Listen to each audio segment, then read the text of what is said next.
Hola oyentes de Radio Sefaradi, bienvenidos a las noticias. Las comenta Jorge. ¿Qué tal? ¿Qué tal, Alejandro? Vamos con los titulares del día.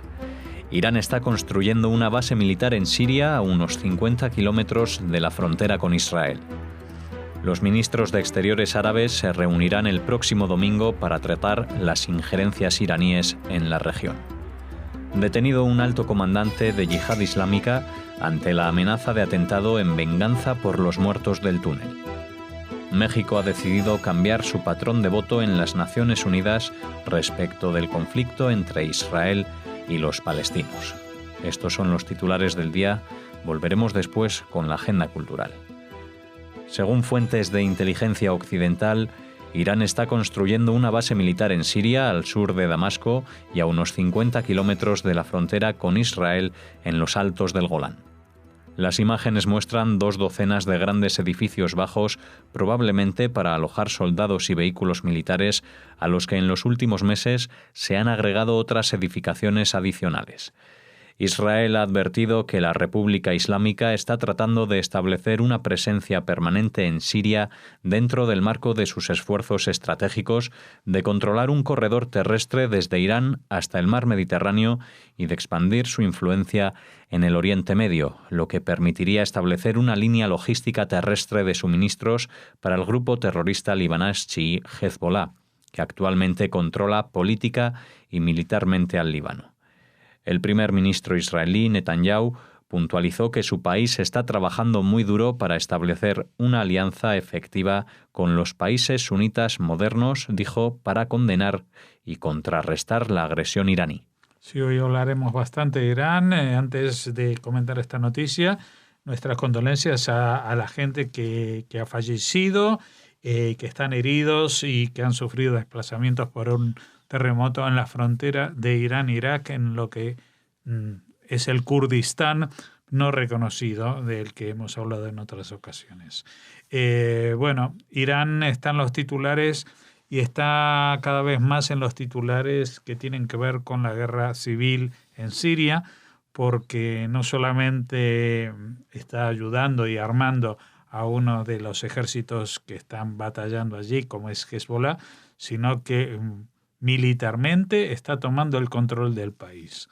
Así como Rusia ha tomado control del espacio aéreo, pues Irán se está inmiscuyendo cada vez más en las estructuras militares de Siria y con el objetivo no solamente de afianzar su eje hegemónico, como mencionaba la noticia, desde Irán, pasando por Irak y por Siria, hasta llegar al Mediterráneo y al Líbano, sino también como forma de amenaza directa y abastecimiento de productos militares y de amenazas nuevamente hacia Israel con la ayuda de sus lacayos de Hezbollah, que hoy en día, aparte de ser una fuerza militar que sustituye prácticamente al ejército en el Líbano y que ha tomado el poder político a pesar de que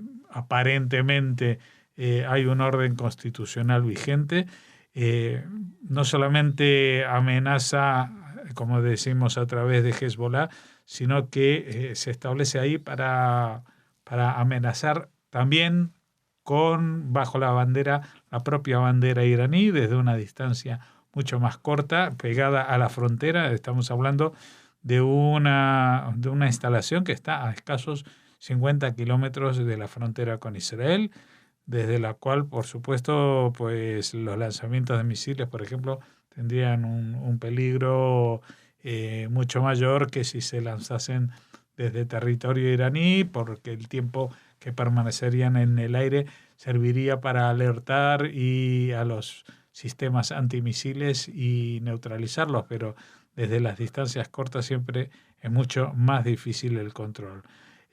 Por eso vamos a ver que esta amenaza que se está haciendo realidad ya no es una denuncia de Netanyahu, el paranoico, en Naciones Unidas o en otros foros diciendo ojo con Irán, ojo con el acuerdo con Irán, porque no se está cumpliendo y lo que están haciendo es ocupar el Oriente Medio, que ha dejado descuidado, entre otros, y básicamente Estados Unidos, sino que ahora mismo esta amenaza se cierne, disculpa, no solo sobre Israel, su enemigo declarado, sino su verdadero enemigo de toda la vida, de toda la historia, que es el Islam suní, representado por países como Arabia Saudí o Egipto.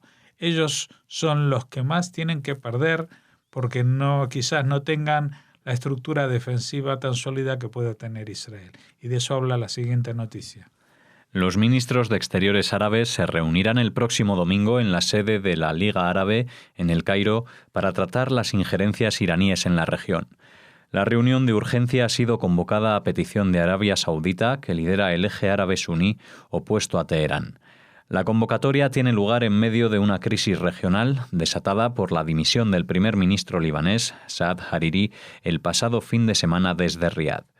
Israel se ha visto envuelto en la pugna y, aunque según los analistas no estaría interesado en otra guerra con el grupo terrorista chií libanés Hezbollah, los movimientos del reino saudita han alentado los temores. Desde Israel, los pasos dados por el príncipe heredero saudita, Mohammed bin Salman, que dirige de facto el reino, se perciben temerarios, dada la volatilidad de la frontera norte israelí, que a pesar de incidentes esporádicos, se mantiene en relativa calma desde la última guerra del Líbano de 2006.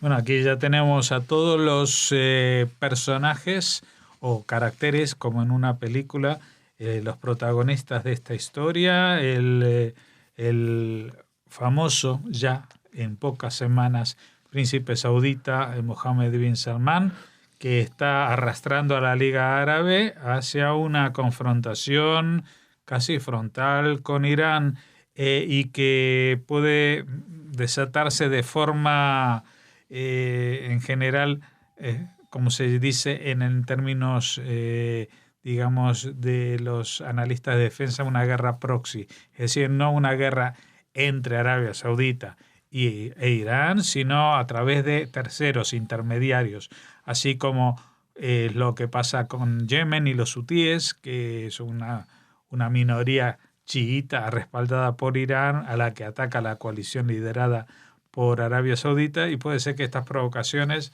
lo que logren de alguna manera es desatar un enfrentamiento, por ejemplo, entre Hezbollah e Israel, en el cual Hezbollah estaría representando los intereses chiitas, pero Israel estaría en una situación totalmente ajena a sus intereses, que sería como si estuviera ahí defendiendo los intereses de los árabes suníes, que, como sabes, no tienen nada que ver con el carácter judío del Estado de Israel. Fuerzas del ejército israelí arrestaron a un alto comandante de la Yihad Islámica Palestina en los territorios en disputa, poco después de que Jerusalén lanzara una advertencia al grupo terrorista, mientras crecen las tensiones en torno a la Franja de Gaza. El detenido es el cabecilla de un grupo terrorista en Cisjordania y junto a él fueron también detenidos 13 sospechosos. Estas acciones se producen ante la amenaza de que la Yihad Islámica perpetre un ataque en represalia por la voladura el 30 de octubre pasado de un túnel de ataque que partía de Gaza y penetraba en el territorio israelí. Sí, ya ustedes saben la noticia porque hemos hablado de ella la semana pasada. Los israelíes descubren que se está construyendo un túnel de ataque y por algún método que todavía no se conoce exactamente la tecnología, logran detectar antes de que asomen por dónde pasa y logran volarlo. Al volar este túnel con esta tecnología, pues se desmorona sobre los que lo estaban construyendo y sobre algunos de los que van en su rescate. Algunas de estas personas quedan sepultadas dentro de territorio israelí, donde el túnel había llegado a penetrar ya 2 kilómetros muy cerca de los kibutzim de Kisufim y Ein HaShlosha en el Negev, digamos, noroccidental, pegado a la Franja de Gaza. Los encargados de Hamas y de Gaza piden permiso a través de Naciones Unidas para ir a rescatar los cadáveres en territorio israelí, cosa que Israel no permite, y al desenterrar pues encuentran 5 cuerpos que Israel hoy en día mantiene y que pretende cambiar por los cadáveres de 2 soldados israelíes retenidos por Hamás desde la guerra de 2014. La diferencia de este túnel, de túneles anteriores, no solamente es que estaba en una fase avanzada, pero no había salido a tierra y logró descubrirse, sino que estaba siendo construida por Yihad Islámica. Y entonces se teme que este grupo terrorista, que también está instalado dentro de los palestinos que conviven bajo bandera israelí, pues toman represalias y perpetran un atentado de grandes magnitudes. Y por eso han arrestado a este alto comandante, del cual seguramente los servicios de seguridad ya tenían bajo vigilancia, pero justamente para evitar de que esta acción asesina se lleve a cabo. Terminamos hablando del ministro de Exteriores mexicano, que llamó al embajador de Israel en México y le entregó el mensaje de que este país decidió cambiar su patrón de voto en las Naciones Unidas respecto del conflicto entre Israel y los palestinos, de votar a favor a los palestinos a abstenerse o votar a favor de Israel. 10 de 20 decisiones pro-palestinas y anti-israelíes que se elevan todos los años en las Naciones Unidas se ejecutan el 29 de noviembre, el aniversario de la partición del mandato británico de Palestina en un territorio árabe y otro judío. En el pasado, México pertenecía al bloque que votaba automáticamente en contra de Israel, pero en abril empezaron los cambios. En la votación de la UNESCO que negaba la conexión judía con el Monte del Templo, el país azteca se abstuvo. En la votación en la Organización Mundial de la Salud sobre la situación de la salud en los territorios de Cisjordania, en lugar de votar contra Israel, se abstuvo. Y en la semana pasada, en un debate de la UNESCO, votó a favor de Israel. Sí, a mí me llama la atención una expresión que aparece aquí, que es que decide cambiar su patrón de voto, porque me parece que es una expresión que es bastante emblemática, porque ya no es un voto pensado, meditado, sino un patrón. Es una forma automática de actuar. Es lo que Israel llama el voto automático en Naciones Unidas, al cual pues muchos países se han plegado simplemente por una cuestión de mínimo esfuerzo intelectual, de ni siquiera revisar si las posturas que están defendiendo tienen alguna razón de ser.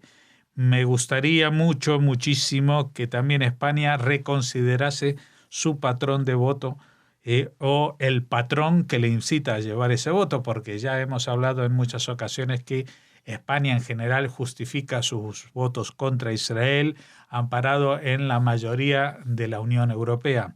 Pero la Unión Europea no vota en bloque en Naciones Unidas, ni en la UNESCO, ni en todos estos organismos.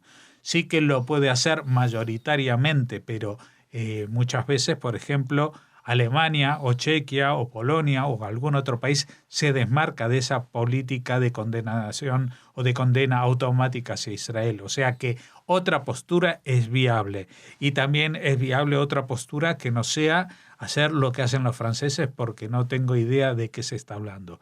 Conviene que el Ministerio de Relaciones Exteriores abandone de una vez la política exterior antijudía, pro-árabe, que ha cultivado desde la época del franquismo y a instancias del franquismo, cuando en los años 50, después de acabada la Segunda Guerra Mundial, pues está en una especie de aislamiento internacional porque nadie quiere relacionarse con un régimen que apoyó al nazismo y al fascismo y se vio apoyado por él.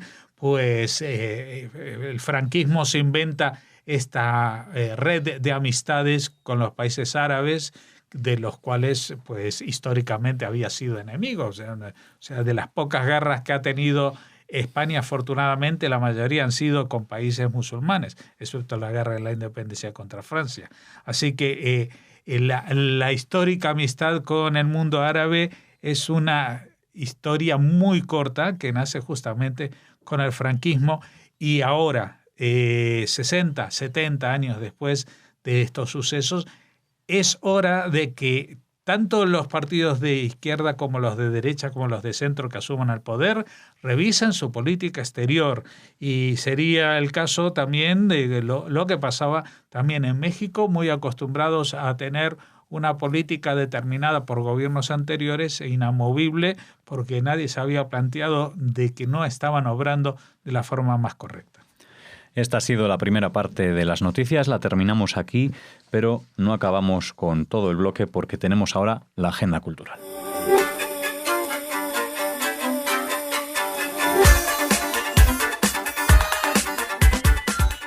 Ya estamos aquí en la segunda parte de las noticias con la agenda cultural. Hola Raquel. Hola Alex, hola a todos. Para hablarles de expolio nazi. Sí, y de una decisión que han adoptado ya hace meses y la que le hemos hablado con anterioridad, la Comunidad Judía y la Federación de Comunidades Judías de España, que reclaman la devolución del cuadro Calle Sant Honoré por la tarde, efecto de lluvia, de Camille Pissarro, que se exhibe en el Museo Thyssen-Bornemisza de Madrid. Es un caso del que ya les hemos hablado, como les decíamos, aquí en Radio Sefarad.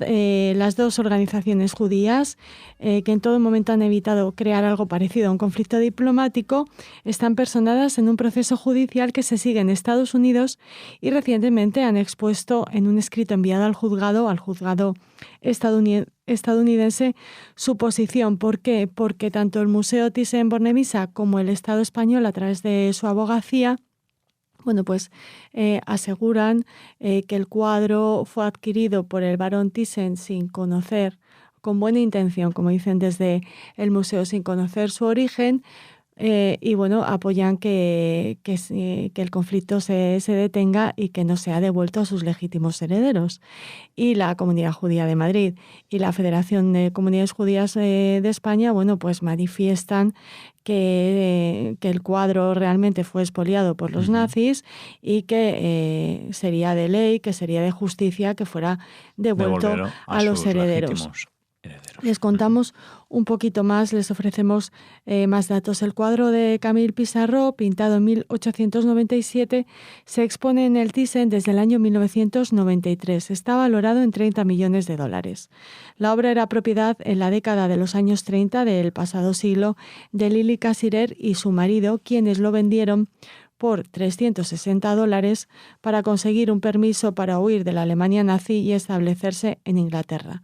En 1976, el barón Thyssen, Hans-Heinrich Thyssen-Bornemisza, el esposo de Tita Cervera, para que nuestros oyentes españoles lo tengan más localizado, adquirió el lienzo al dueño de una galería de Nueva York por $275.000. En la actualidad son los nietos de aquel matrimonio judío quienes tratan de mantener vivo el litigio y recuperar lo que perteneció siempre a su familia. La Federación de Comunidades Judías de España y la Comunidad Judía de Madrid advierten de la importancia de este caso y la repercusión que puede tener para futuros casos de robo de obras de arte por parte de los nazis. En este caso, afirman, se trata la reparación de crímenes cometidos durante el Holocausto y es especialmente importante que la voz de la comunidad judía sea escuchada, señalan en este escrito al que nos hemos referido antes y que ha sido remitido a este juzgado en San Francisco. También recuerdan que la Ley 25/1992, por la que se aprobó el acuerdo de cooperación del Estado con la Federación de Comunidades Israelitas de España, se afirma en su artículo 13 que el Estado y esta asociación colaborarán en la conservación y fomento del patrimonio histórico, artístico y cultural judío, que continuará al servicio de la sociedad para su contemplación y estudio. O sea que seguiremos muy atentos a este litigio que ojalá permita la devolución de este cuadro a lo que les decíamos antes, a sus legítimos herederos. Bueno, pues ya hablamos de este tema, de este cuadro de Pissarro, y seguiremos hablando cuando sepamos algo más sobre el caso. Sí, y continuamos. Se cumple el 25 aniversario del primer crimen de odio racista. Seguro que muchos de ustedes recuerdan el asesinato de Lucrecia Pérez, queremos hacernos eco del manifiesto, del comunicado que ha enviado Movimiento contra la Intolerancia en este aniversario del asesinato de Lucrecia Pérez. Además, otro de sus compañeros dominicanos, César Augusto Vargas, fue muy mal herido. Lucrecia fue asesinada por la organización Bases Autónomas, que salieron a la caza de inmigrantes y a limpiar de negros la zona.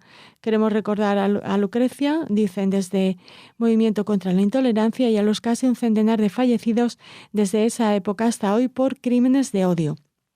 Actualmente, nos recuerdan desde Movimiento contra la Intolerancia, se producen más de 5.000 delitos de odio de diverso tipo en España, basados en la intolerancia al diferente, tanto por su origen nacional, territorial, color de piel, convicción religiosa, ahí entramos los judíos, orientación sexual u otras características que son significadas en estos delitos que se expanden por Europa. Ejemplo de ello es que en Gran Bretaña alcanzan los 60.000, en Alemania más de 20.000, y hay cifras elevadas en toda Europa, a lo que hay que añadir que los discursos de odio inflaman e intoxican las redes sociales, así como favorecen la intolerancia política en todo el continente. Desde este comunicado nos recuerdan que hay que educar para la tolerancia, como plantea la UNESCO, respetando, aceptando y apreciando la diversidad de la condición humana. Hay que reforzar la legislación frente a todo tipo de discriminación y delito de odio y las políticas integrales de prevención e intervención, como demandan las instituciones internacionales, y, por supuesto, apoyar a las víctimas de estos delitos y estimular su denuncia, como así requiere la Unión Europea. Bueno, pues ese era el comunicado de Acción contra la Intolerancia. Movimiento contra la Intolerancia, sí, no lo hemos leído al completo, al completo. Pero bueno, queríamos recordar el asesinato de Lucrecia Pérez y realizar un homenaje a todas las víctimas de los crímenes de odio racista que se están dando, que se han venido dando en nuestro país. Uh-huh.